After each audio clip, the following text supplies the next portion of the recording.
Welcome back to another Everquest Quick Tips. Today we're going to go to the options. And in those options, there's a couple of things that can actually really help in your gameplay that aren't added to regular Everquest. Persistent auto attack and auto switch to range were something that were really helpful, especially in multitudes of mobs.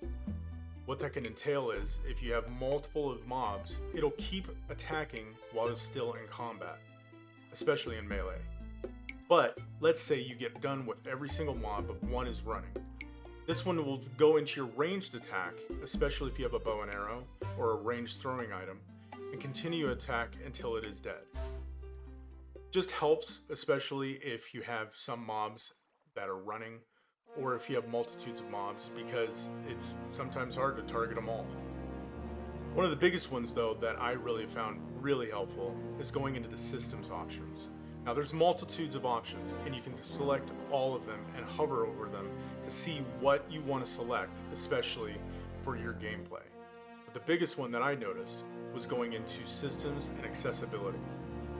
Now there's other options here, but this is one of the biggest ones. Pet size is actually a really big one. Look at that little guy. You can change the size of your pet, especially if it's one of yours that you've summoned or charmed. It'll give you that shrink before you even have to cast the spell.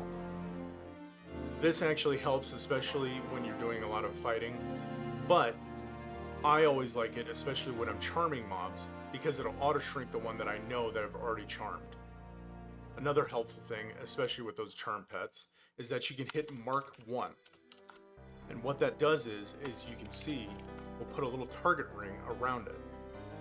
I took it off and put it right back on by just typing in mark 1. Enhanced vision is another helpful thing, especially for those that are a little bit blind, especially the human races.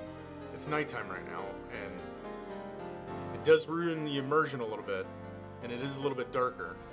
But anybody that wants just a helpful vision and not having to always cast another spell or another buff, this helps, especially for those night blind guys, kind of like me, with the one eye. Anyways, this has been another EverQuest Legend Tips. Join me on the next one.